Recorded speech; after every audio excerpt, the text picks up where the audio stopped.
Friends, today we do something incredibly different. We take 5,100 pounds and 680 horsepower on a racetrack.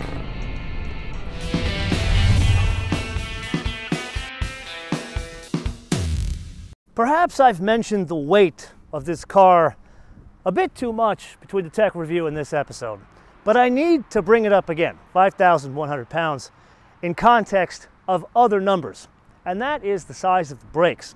You see, there are very large brakes in most Panameras. However, this kind of takes the cake. The front, 420 mils, so what is that, 16.9 inch wide diameter, and then the rear, as if that weren't enough, 410. So this is over 15 inches rear brakes.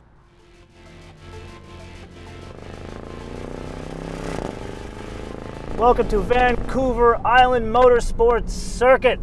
Let's unpack pulling power. Now this very technical track, beautiful place, but very technical track. We got a nice little blind spot here. Let's come across here. Nice left-hander, put our foot into it. Oh my God, that's in the regular mode. We knew this thing would be quick, but what's amazing is you don't have to worry about the extra weight in getting around a track like this. Like here we are, declining radius turn, changing the plane of motion, uphill, and it's crazy. You know, we shouldn't be doing this, but hey, somebody else's gas and tires.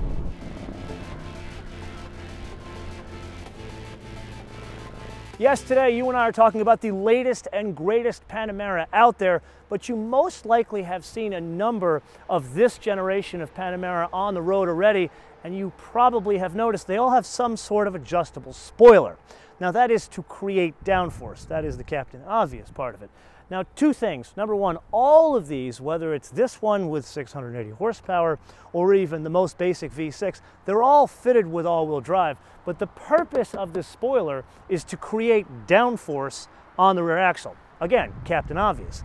But they do it two different ways depending on the engine that's fitted to the car.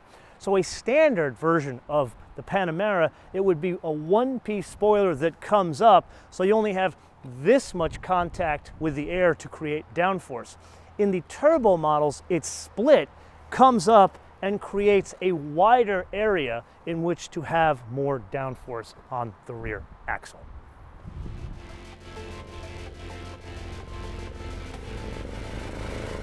This falls into the heading of not that you would, but you certainly could, take this size car out onto a track, elevation change, nice sweeper to the right, put our foot into it.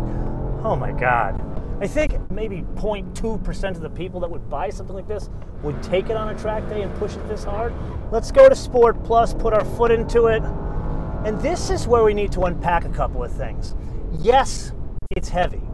Yes, there's a lot of power, but that doesn't necessarily mitigate the extra weight.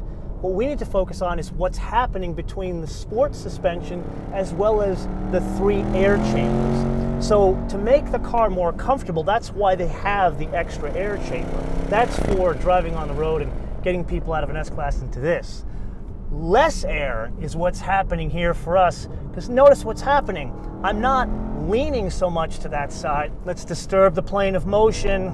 And the car is not disturbed. That's what's important between the two systems. Yeah, there's a lot of technical stuff going on here with Porsche Torque Vectoring Plus, as our friend Daniel used to say from Brazil, a wonderful Porsche driver.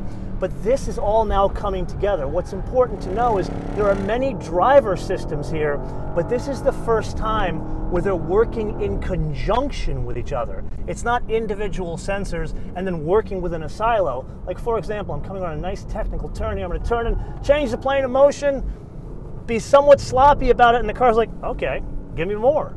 So it's those bits working together in conjunction with each other that makes this car work, not just 680 horsepower or 627 pound-feet of torque pulling it out of a hole like that.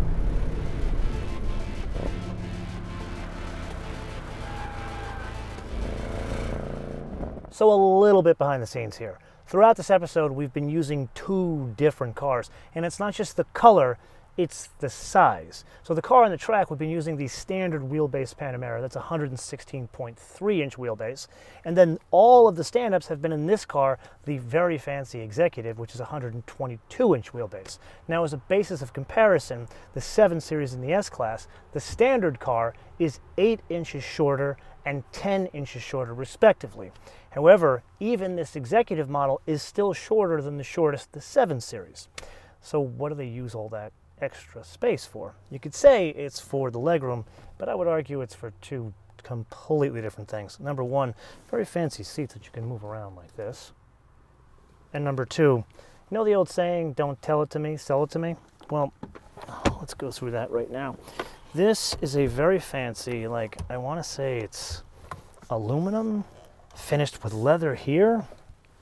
But if for some reason you were going to eat back here or maybe even work on your computer, this would be a great way to do it.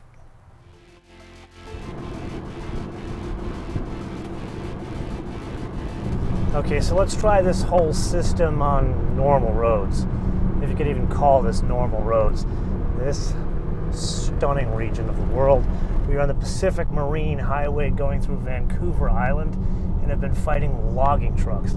Somewhat beautiful to see, and Ryan, who is my cameraman, he lives in Maine, so he's something of an expert of the logging industry, and he was telling me all about the clear-cut patches of forest here, where they've gone through, cut out the trees, and then they've replanted the trees to get a jump on regrowing the forest instead of it taking 50 years.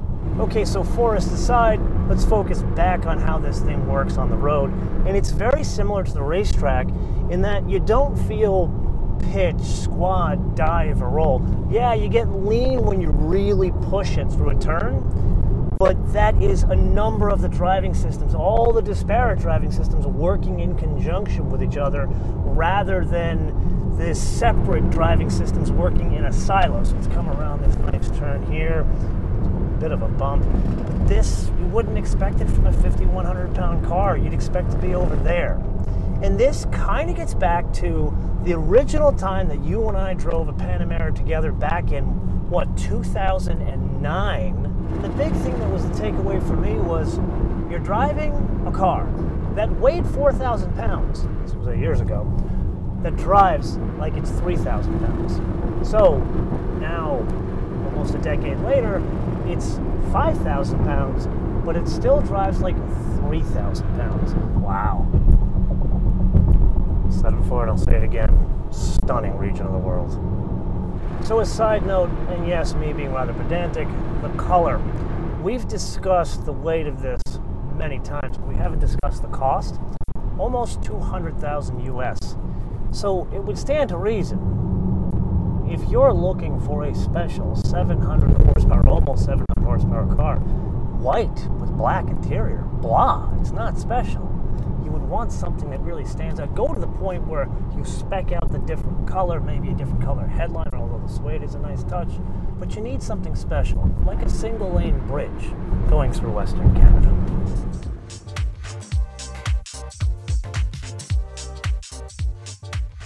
And now we've come to a first here on the old show. I don't know really what to say. Yes, it is incredibly fast. And believe it or not, it did not embarrass itself on a very technical circuit. But it leaves me with a question in my mind. You know, we talked about in the tech review, there's really no competition for what this is.